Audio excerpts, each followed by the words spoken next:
Finfinnee Dirree Dhawaa balbala Oromoo takkitti Muyalee. Akkam jirtu kabajamtoota dhaggeeffattoota sagalee Dirree Shaggar qophii hundee Oromummaa. Sagantaan keenya hundee Oromummaa torbaniin yeroo hundumaa sa'aatii kanatti dhimmoota Oromoo, Oromummaa, afaan, seenaa, aadaa fi dhimmoota Oromoo fi Oromummaadhaan wal qabatan irratti kallattii adda addaatiin isin biraan gahaa turre kanarrattis qabannee dhiyaanneerra. Marii biyyaalessaa tibbana gaggeeffamaa jira jedhamu irratti dhimmoota dantaa Oromoo gurguddaa tuqan kan Oromoon kanaan dura gatii guddaa itti baasaa fi dhugaa guddaas irratti qabu hedduu irratti Oromoon kallattii adda addaatiin yaaddoo isaa ibsataa jira. Murteen kun fedhii Oromootti kan bu'u yoo ta'e Oromoon maal gochuu qaba gara fuulduraatti? Egaa dhimmoota kanaan wal qabatee keessattuu Finfinneedhaan fi haalota Oromoo irratti murtaa'uu deeman kanarratti wantoota isiniin jennu muraasa qabannee dhiyaanneerra. Haga xumuraatti waliin turan affeerraa keenya kabajaati. Mariin biyyaalessaa tibbana deemaa jiru uummata Oromoo irratti yaaddoo guddaa uumeera. Haalli marichi itti deemaa jiru iftoomina dhabuun qaamonni siyaasaa fi hawaasaa namoonni ga'umsa amansiisaa fi aantummaa uummataa cimaa qaban hirmaachuu dhabuun Oromoon hamma baay'ina sagaleesaa bakka buufamuu dhabuun yaaddoo guddaa uumeera. Gaafileen yeroo baay'ee irra deddeebi'anii ka'an Finfinneen kan eenyuti waan jedhu faadha. Tibba kanas Finfinneen kan eenyuti jechaa jiru. Finfinneen kan eenyuti? Gaaffii kana maaltu kaase? Gaaffii akkanaa kaasuun sirriidha. Finfinneen qaama Oromiyaa fi qabeenya Oromoo ta'uu wanti nama shakkisiisu maaltu jira? Haala teessuma lafaati? Seeraa seenadha moo maalidha? Alagaan ulaagaa maaliitiin mirga abbaa qabeenyummaa Finfinnee irratti kaasuu danda'a? Eenyurraa fuula argannaan? Egaa Finfinneen akka ji'oogiraafii yookiin teessuma lafaatitti Oromiyaa jidduutti argamti jechuunuyyuu Oromiyaa jidduutti argamti malee iddoon sun kan Oromooti miti yaada jedhuyyuu hammachuu waan danda'uu fi Finfinneen uummata Oromoo Oromiyaa jidduutti argamti osoo hin taane qaama Oromiyaati. Qaamuma Oromiyaati. Akkuma kutaaleen biraa Oromoo akka magaalaatti soo ta'an Bishooftuun, Adaamaan, Naqamteen, Jimmaa, Gindiir, Asallaan akkasumas magaalonni kutaalee Oromiyaa adda addaa keessa jiran dachee Oromooti irratti qaama Oromoo ta'anii ijaaraman. Finfinneenis barri seenaa ishiitti ijaaramte bara weerara sirna Minilik ta'ullee yookiin weerara sirna Nafxanyaa ta'ullee qaama Oromiyaati, qe'ee Oromooti, araddaa Oromoon irratti irreeffatu, horii isaa obaafatu, yaa'ii isaa irratti gaggeeffatu, dachee ardaa jilaa gurguddaaf keessatti qabattee qe'ee ilmaan Oromooti. Qe'ee gosaan himuu dandeenya. Qe'ee Oromoota Gullalleeti. Kanaafuu Finfinneen kan eenyuti gaaffiin jedhuyyuu gaaffii nagaa qabuu miti jechuudha. Gaaffii kana kaasuu kan fide alagaan irratti kaasuu jalqabnaan Finfinneen kan Oromooti moo kan saba biraati yookiin kan qaama biraati gaaffiin jedhuyyuu ka'uu male. Namni kutaaleen Oromiyaa biraa Naqamteen kan eenyuti jedhu hin jiru. Bishooftuun kan eenyuti qaamni jedhu hin jiru. Bulee Horaan, Nageelleen kan eenyuti gaaffiin jedhu hin ka'u. Kan Finfinnee maaliif ka'e? Oromoon balbala shibbanaa goonaan alagaan irratti gaaffii kaasuu jalqabee achii booda Oromoonis Finfinneen kan kooti gaaffii jedhu kaase. Gaaffiin ka'uyyuu nagaa miti jechuudha. Haa ta'uutii mee ija seeratiin seerri biyyattii moo maal jedha waan jedhu waan tokko wal qaqqabsiifnee ilaaluuf haa yaallu. Seerri Itoophiyaa Finfinnee akkamiin ka'a? Heerri Itoophiyaa bara 1995 ba'e keeyyanni 47 muraan tokko naannolee Federeeshinii Itoophiyaa amma jirtu tana hundeessan 9 ka'a. Tigraay, Afar, Amaaraa, Oromiyaa, Sumaalee, Beenishaangul Gumuz, Gambeellaa, sabaaf sablammoota kibbaa fi Hararii naannolee 9 ka'a jechuudha. Itoophiyaa wanti jedhamu qaamni Itoophiyaa naannolee kana 9 qofa. Kana ala wanti ibsame hin jiru. Kana ala kan hin ibsamin qaama Itoophiyaati miti jechuudha. Naannolee 9 kana jidduutti kan ibsame garuu hunduu qaama Itoophiyaati. Naannolee 9 kana keessa immoo Oromiyaan takka qofa osoo hin taane naannoo baay'ee guddaa ta'edha. Kophaasaatti naannoo baay'ee guddaa ta'e. Ammoo naannoon kun kallattii adda addaatiin eessa aga eessatitti naannoo kan kamiin akka daangeffamu ni ibsama. Heera bara san ba'een naannoon daangaa Oromiyaa hin daangessine Tigraay qofa. Naannoleen 7 hafan hundi isaaniitu Oromiyaa ni daangessu. Kana jechuun kaaba naannoo Amaaraatiin daangeffamaa.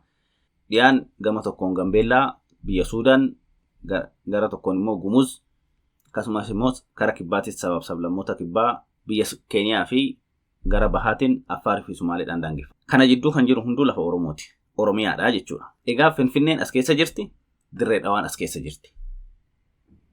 Ammallee Oromiyaan Keeniyaa kan daangessitu karaa Muyyaleeti. Muyyaleenis lafa Oromooti jechuudha.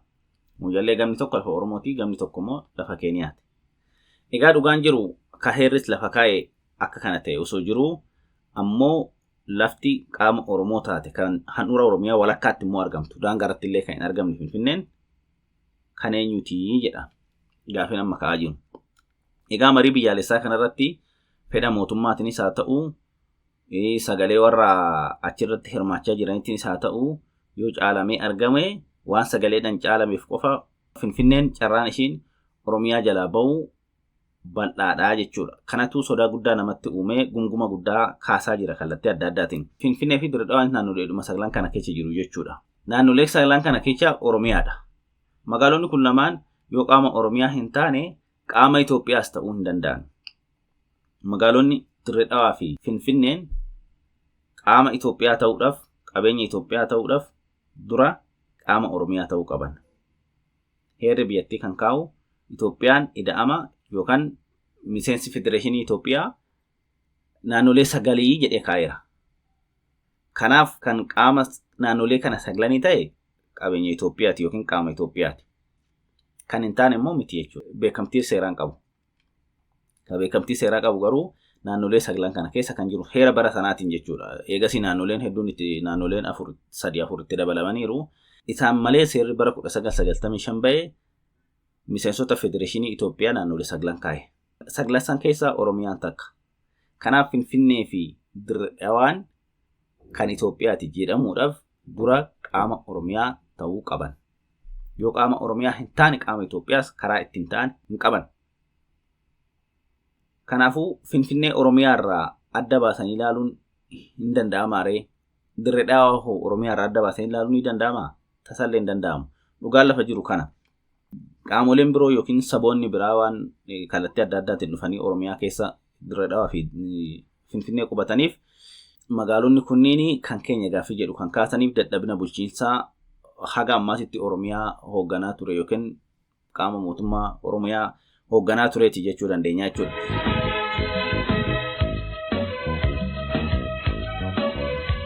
Wanni alagaa Finfinneetti hamoommatuuf keessaa tokko mootummaan naannoo Oromiyaa magaalattii of jala galchee ofii bulchuuf fedhii yookiin humna gahaa dhabuu. Waggoota 35 keessatti ka baay'ee nama raaju waggoota 35 keessatti caffee Oromiyaa kan jedhamu kun yaa'ii caffee isaa takkalleen magaalaa guddittii jedhu tana keessatti gaggeeffatee hin beeku. Caffeen Oromiyaa seenaa isaa eega hundeeffame waggoota 35 lakkoofsise kana keessatti habbaa guyyaa takka dogoggoraa illee ta'u yaa'ii caffee achitti gaggeessee murtee takka laatee hin beeku. Kanaaf caffee olaantummaadhaan Oromiyaa kan bulchaa jiru caffee Oromiyaati. Ammoo magaalaan guddittii Finfinneedha. Ammoo caffichi kan taa'u Finfinnee osoo hin taane Adaamadha. Kiiloomeetira muraasa jechuudha. Galma takka achi keessan qabu waa takka achitti murteessee yaada gaggeessee ergaa murtii dabarse hin qabu. Yaa'ii gaggeeffate hin qabu haga ammaatti.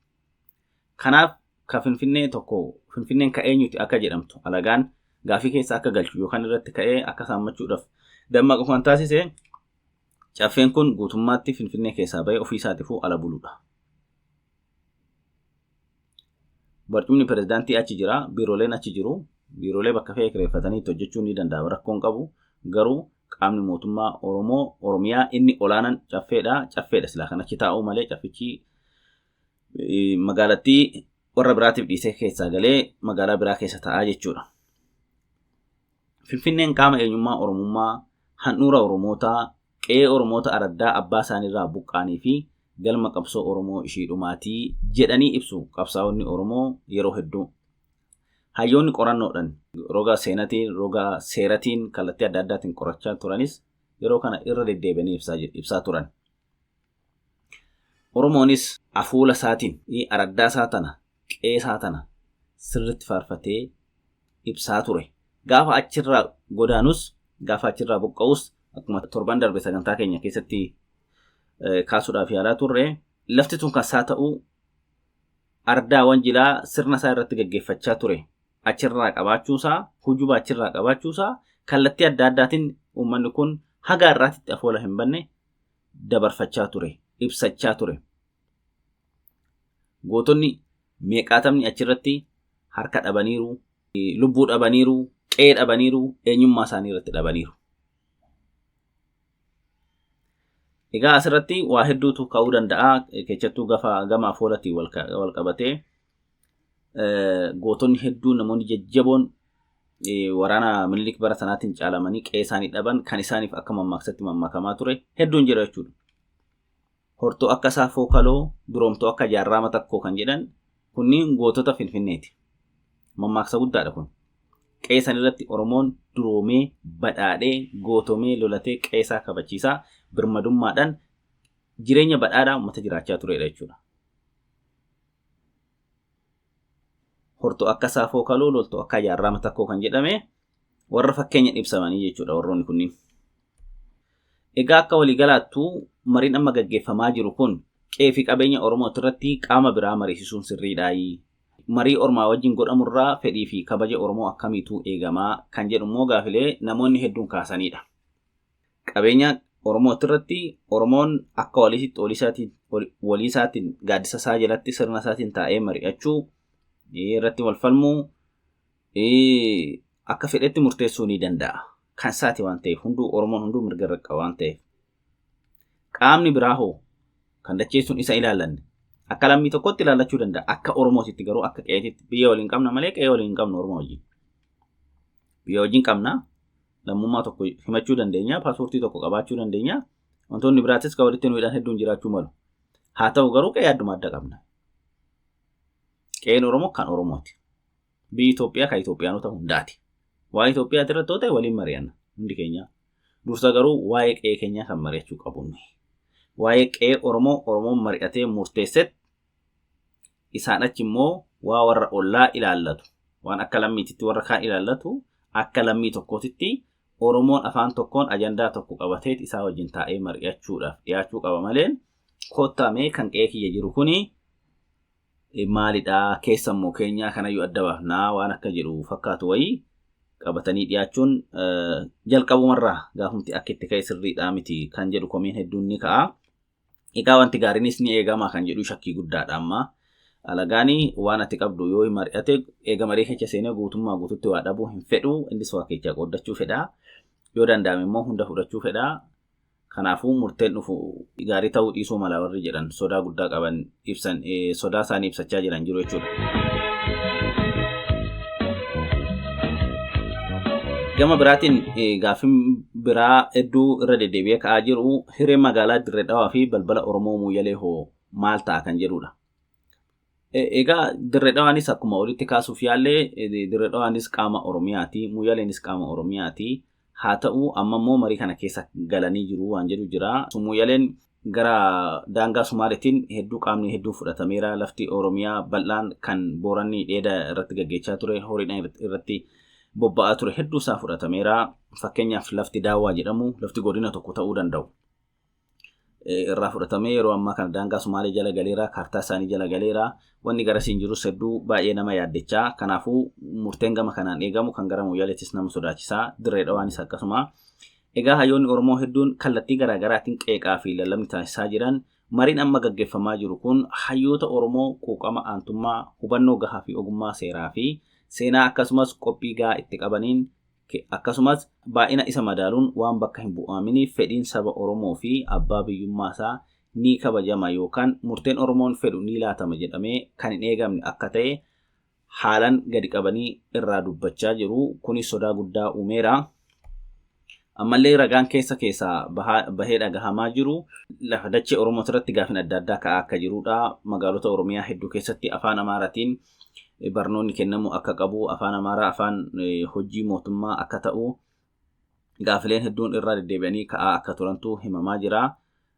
Kan Oromiyaa garuu daangaa lafoota daangaa Oromiyaatirraa achi citanii karaa daangaalee birootti yookiin naannoo biroo keessatti citanii hafan gaafachuun hafee isuma qe'ee keessaa qabnu sanuyyuu walakkaa Oromiyaa keessaa qabnu irratti gaaffii hedduun ka'aa jira. Sunuu baay'ee nama sodaachisaa jira.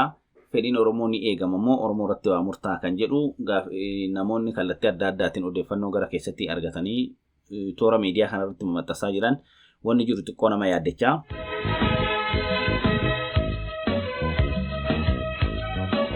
Kanaafuu uummanni Oromoo miira ho'aa fi dammaqinsa guddaadhaan haala mariin biyyaalessaa jedhamee amma gaggeeffamaa jiru kana hordofuu qaba jedhama. Taane uummanni Oromoo miira ho'aa fi dammaqinsa guddaadhaan haala mariin biyyaalessaa jedhamu amma gaggeeffamaa jiru kana hordofaa jira.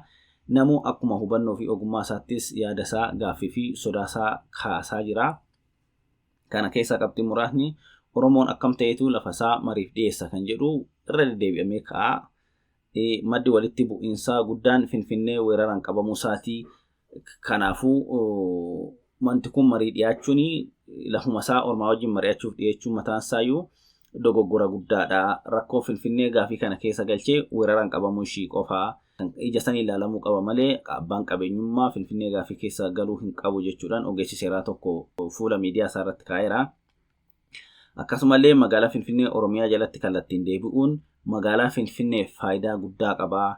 Adaduma baay'inni uummata magaalattii dabalaa deemuun magaalattiin lafa dabalataa barbaadde waan ta'eef magaalaa Finfinnee lafa dabalataa barbaadaa deemtu Oromiyaa jalatti yoo hin bulle lafa barbaachuuf hin rakkatti jechuudha. Namni biraatis yaada isaa qoodeera. Egaa Finfinnee yoo daangaa ishee Oromiyaa jalaa baatee kan daangoftu ta'e lafuma irratti sararamta isaa irratti dhaabbatti.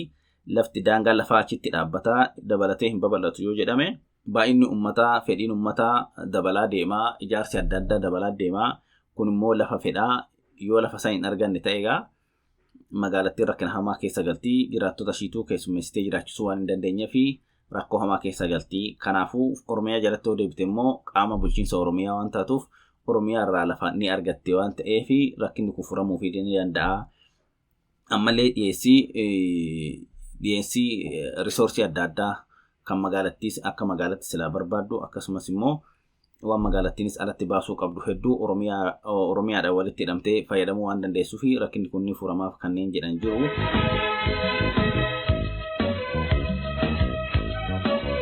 Inni kan biraa immoo fuula miidiyaa kanarratti ogeeyyonni seeraa kaasaa jiranii dhimma Finfinnee irratti kan mari'atuun irra ture Oromoo fi Oromoo qofaa. Saba kaan waliin maaltu mari'atamaa maal akka jedhantu eegamaa qe'ee akkamiin akka irra jiraachuu qabdu maal akka gochuu qabdu yeroo warra si dhaaluu barbaada waliin marii teessu yaadi. Finfinneen kan Oromooti teessoo federaalaati. Federaalli lafa hin qabaatus keessa jiraata malee. Kanaaf kan waa'ee Finfinnee mari'atee murteessu Oromoo qofaa jedhanii warroonni yaada gadi qabanii yaada jajjabaa ija seeratiinis ija seenatiinis akkasumas ija eenyummaatiin illee kaasan yaada isaanii bifa kanaan qoodaa jiru jechuudha. Mirgi hiree murteeffannaa naannoo ta'uu dabalatee mirga magaalotaan gaggeeffamuu danda'u miti. Yaadi bu'uuraa mirga hiree murteeffannaatu dhiibbaa murnoonni aangoorra jiran magaalota qubattootaan guutamanitti dhimma bahuudhaan uummata buleessarraan gahan hambisuudhaan mirga abbaa biyyummaa dabalatee mirga uummattoonni lafa handhuuraa isaaniirratti qaban mirkaneessudha. Mirga hiree ofiin murteeffachuu heera Itoophiyaa keewwata 39 chaartara UN ICCPR keewwata 1 ICESR keewwata 1 chaartara mirga namoomaa fi uummattoota Afrikaa keewwata 19-20 mirga sabaaf yookiin uummata tokkoof kenname malee mirga jiraattota magaalaa kan qubsumni isaanii saffisaan yeroorraa yerootti jijjiiramuuf kenname miti jedha ogeessi seeraa kan biraa. Akkasumas itti dabalee Finfinneen dura Oromoo buqqistee hektaara 21,000 beekamti. Har'a hektaara 54,000 geessee jirti. Magaalaa akkanatti uummata buleessa buqqistee dimoogiraafii jijjiirtuuf mirga hiree murteeffannaa kennuun hin danda'amu jechuun barreesse. Mirga ofiin of bulchuu garuu qabaachuu danda'u. Kun waa'ee uummanni magaalattii nama filataniin buluuti malee waa'ee mirga addaa Oromiyaa jalaa ishii baasu gonfachiisuu miti jedha namni kun itti dabalee. Akkasumas ammallee dabaluun Finfinnee fi Dirree Dhawaan tarreeffama naannolee 12 keessa hin jiran qofa osoo hin taane Finfinneen sadarkaa naannummaa chaartara ce'umsaatiin qabdurraa gadi buutee magaalaa guddoo Oromiyaa fi teessoo Federeeshina Itoophiyaa kan taasifamte yoo ta'u Dirree Dhawaan ammoo bara 1991 hanga 93 iyyuu Oromiyaa jalatti bulaa erga turte booda seeraan ala naannoo Somaaleetti irtaa kennamtee har'a geessee jechuun waan gaafas ture ija seeratiinis ija seenatiinis lafa kaa'u ogeessi seeraa kuni. Egaa walumaa galatti dhimma abbaa biyyummaa Oromoo kanaan wal qabatee guduunfan namuu hubachuu qabu tokko jira. Mirgi akka jiraataa magaalatti gaafatanii fi mirgi akka uummata buleessa lafichaatti gaafatan adda adda. Mirga lammummaa fi mirga hiree ofii murteeffachuuti. Seeranis ta'ee seeran ala lafa tokko mana irratti ijaarrattee magaalaa taasiste ta'a. Kun biyya fedhe keessatti ta'uu mala. Kana malees baay'attee warra biyyichaas caaluu dandeecha. Akkuma Oromoon caalamee biyyi isaa humnaan irraa fudhatamtee Finfinnee keessatti maayinooritii ta'e kana jechuudha. Garuu biyyicha kan kee taasifachuu hin dandeessu. Biyya abbaa qabu jumlaan irraa ariitee imaammataan buqqistee magaalaa irratti ijaarteef biyya kee godhachuu hin dandeessu.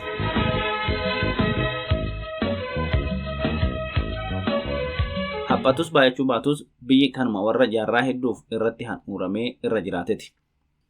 Mirgi akkanaa warra badee dhabamee dhiibbaa homaatu gochuu hin dandeenyeefuu seerumaan kabajamaa jira. Biyyoota akka Ameerikaa kana fa'aa keessatti first citizen jedhamanii uummattoonni waggoota dheeran dura lafa sanirra jiraachaa turan achii booda immoo warri adii itti godaananii sanyii warra sanii lafarraa balleessanii qaccee warra sanii xiqqoo nafte. Warra sanaaf mirgi addaa eegameet biyyoota san keessattiyyuu beekamtii argatanii abbaa biyya isaanii ta'uun dhugaan isaanii galee fi jiraachaa jiru jechuudha.